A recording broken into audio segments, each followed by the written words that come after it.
Demand का movement, demand जो curve है, एक्चुअल में डिमांड कर्व पर किस तरह से उसका मूवमेंट होता है, आज उसके बारे में हम समझने वाले हैं। Movement along the demand curve.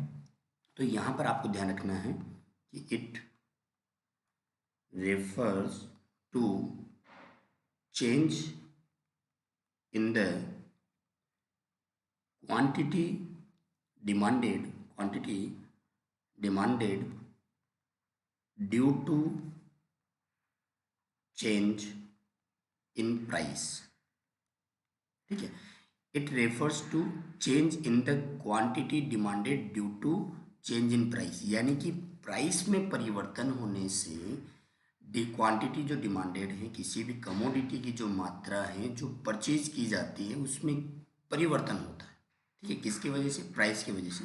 उसको ये बताने का काम करता है। ठीक है, ये क्या होता है? It can be either extension, यानी कि डिमांड जो है वो इंक्रीज हो जाएगा, और कॉन्ट्रैक्शन, यानी कि डिमांड जो है वो डिक्रीज हो जाएगा।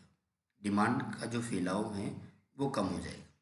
इसके लिए दो चीज़ें आपको ध्यान में रखनी है। लॉ ऑफ डिमांड क्या है, आपको पहले से पता है कि अगर प्राइस बढ़ता है, अगर किसी भी कमोडिटी का प्राइस बढ़ता है, उस कंडीशन में क्वांटिटी डिमांडेड जो है वो क्या हो जाएगी?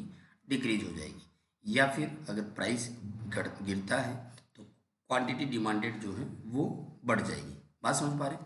तो it refers to change in the quantity demanded due to change in price. Price के परिवर्तन होने से क्वांटिटी में जो परिवर्तन होता है उसको बताने का काम करता है। ये या तो हो सकता है एक्सटेंशन हो सकता है डिमांड में, या फिर कॉन्ट्रैक्शन ऑफ डिमांड हो सकता है। अब इसको जो है पहले एक टेबल देखिए। कोई एक पर्टिकुलर जो है कंज्यूमर है, उसके द्वारा मार्केट में जो है वो टोमेटोज जो है वो परचेज करता है। ठीक है, अब प्राइस जो है, उस प्राइस पे वो कितनी क्वांटिटी परचेज करता है उसके बारे में एक टेबल बना लेते हैं पहले। यानी कि प्राइस जब 20 रुपीज़ होता है तब वो 0.25 किलोग्राम परचेज करता है।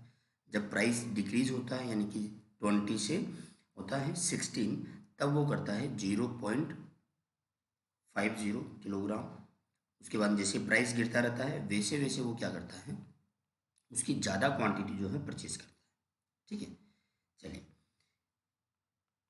ये आपके सामने टेबल हो गया। एक कंज्यूमर है, उस कंज्यूमर के द्वारा जो है मार्केट की जो गिवन प्राइस है उस प्राइस पे जो है उसके द्वारा टोमेटो जो है वो परचेज किया जाता है। हमने उसको एक टेबल में रिप्रेजेंट कर दिया गया है। जब हम किसी भी कंज्यूमर के द्वारा परचेज की हुई कमोडिटी की मात्रा को जब हम एक टेबल में प्रदर्शित करते हैं, लिस्ट बनाते हैं उसका, तो ये कहलाता है हमारा डिमांड शेड्यूल। ध्यान रखिएगा, हम ऑलरेडी इसके बारे में जो है डिस्कस कर चुके हैं, डिमांड शेड्यूल। और जब इस डिमांड शेड्यूल को ग्राफ के रूप में प्रदर्शित किया जाता है तो वो क्या बन जाता है?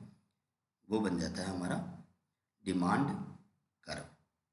ओके, चलिए, अब आ जाते हैं बात कि along a movement along the demand curve पर जो मूवमेंट जो है वो किस तरह का होता है।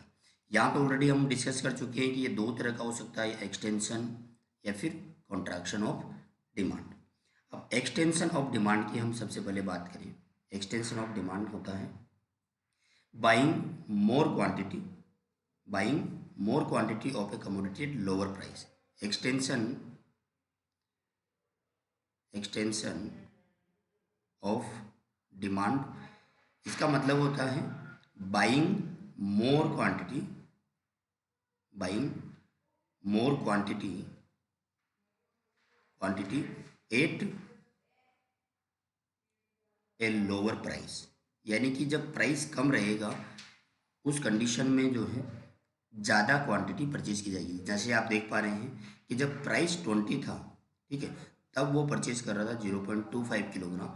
लेकिन जैसे ही प्राइस क्या हो गया, कम हो गया, यानी कि कम प्राइस पे वो क्या कर रहा है, ज़्यादा परचेज कर रहा है। तो ये होता है हमारा एक्सटेंशन ऑफ डिमांड, यानी कि डिमांड का विस्तार हो रहा है। इसको ग्राफ में देख लीजिए आप। कि जब प्राइस जो है वो 20 है, इस कंडीशन में जो है वो परचेज जो कर रहा है, ठीक है, जब वो परचेज कर रहा है वो कर रहा है 0.25, 0.50, 0.75, यानी कि जब प्राइस 20 था उस कंडीशन में जो है उसके द्वारा जो परचेज किया गया, कितना परचेज किया गया, 0.25 किलोग्राम परचेज किया। यहाँ पर बात हुई एक्सटेंशन ऑफ डिमांड क्या है, मोर क्वांटिटी एट लोअर प्राइस। जैसे प्राइस लोअर गया यानी 20 से 16 पे आया, तब उस कंडीशन में जो है ज़्यादा क्वांटिटी परचेज की गई, ठीक है। यानी कि अगर हम इसको डिमांड जो ये कर्व है इस पर देखें तो ए से कहाँ पर आ गया, ये बी पॉइंट पे आ गया। मूवमेंट कहाँ हुआ, डिमांड कर्व पर जो मूवमेंट हुआ है वो डाउनवर्ड मूवमेंट हुआ है, ठीक है। डाउनवर्ड क्या हुआ है, मूवमेंट हुआ है, यानी कि जैसे प्राइस कम हुआ, ठीक है, ज़्यादा परचेज किया गया, यानी by more quantity at lower price. जैसे लोअर प्राइस गया उसने क्या किया, कंज्यूमर ने ज़्यादा बाई किया। वही अगर हम कॉन्ट्रैक्शन की बात करें, कॉन्ट्रैक्शन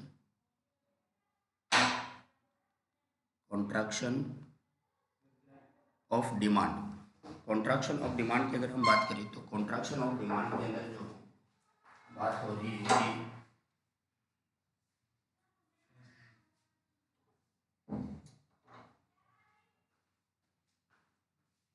कॉन्ट्रैक्शन ऑफ डिमांड के अंदर बात हो रही है कि यहाँ पर डिमांड जो है वो क्या हो जाएगी, कम हो जाएगी। कॉन्ट्रैक्शन ऑफ डिमांड के अंदर जो है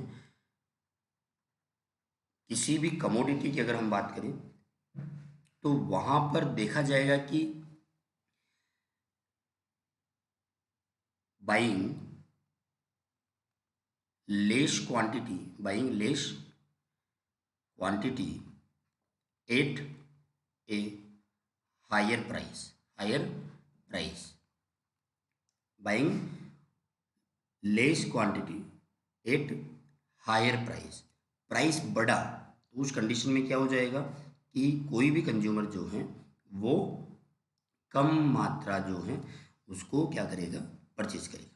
दोबारा से इसको देखिए कि जब प्राइस हमारा 20 था तब उस कंडीशन में कोई भी कंज्यूमर जो है टमाटर की जो है वो कितनी परचेज करता है, क्वांटिटी वो परचेज करता है 0.25 किलोग्राम परचेज करता है। जब ये डिक्रीज हो जाता है प्राइस यानी 16 हो जाता है तो उस कंडीशन में कंज्यूमर जो है उसकी क्वांटिटी डिमांडेड इंक्रीज हो जाती है, 0.5 किलोग्राम हो जाती है।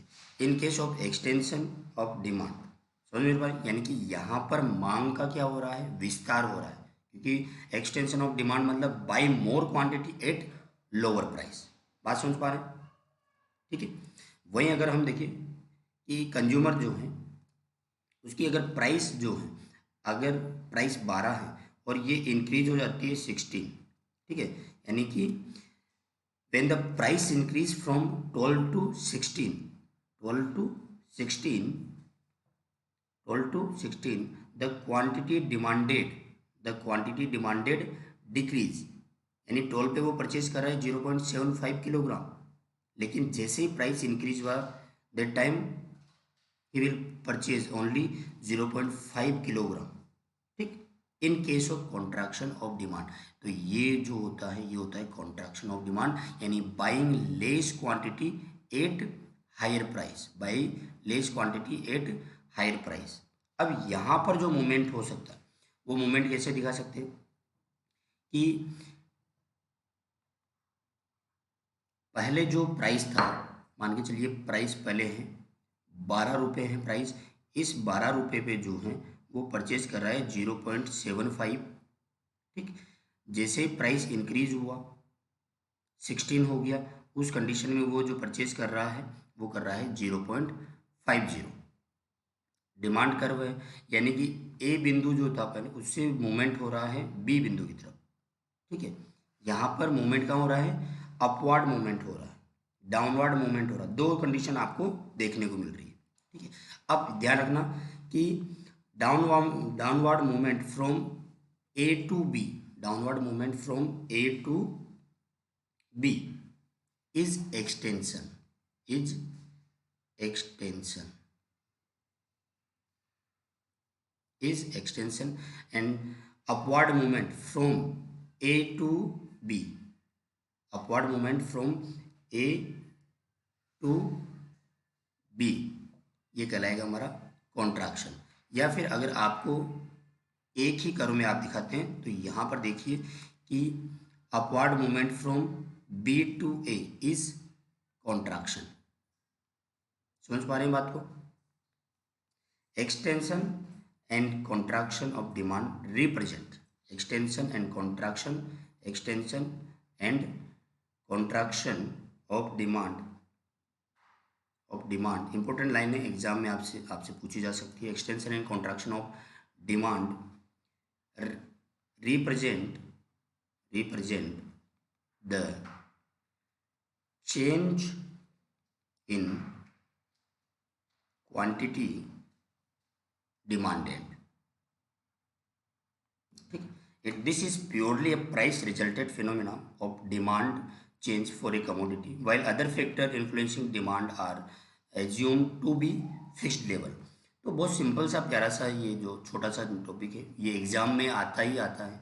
ध्यान रखा कि it refer to change the quantity demanded due to change in price. It can be either extension and contraction. Extension क्या होता है, कॉन्ट्रैक्शन क्या होता है, हमने समझा इस चीज़ को ना। ठीक है, हमने एक टेबल लिया, टेबल पे देखा कि किस तरह से प्राइस जब गिर रहा है तो उस कंडीशन में क्वांटिटी इंक्रीज हो रही है, यानी कि buy more quantity at lower price it is extension of demand, and buying less quantity at higher price it is contraction of demand. तो ये जो चीज़ है आप लोगों को समझ में आ चुकी होगी। Thank you so much. Video को जरूर लाइक करके जाइएगा और इसी तरह के बहुत सारे वीडियो के लिए जो चैनल को सब्सक्राइब करना ना भूलिएगा।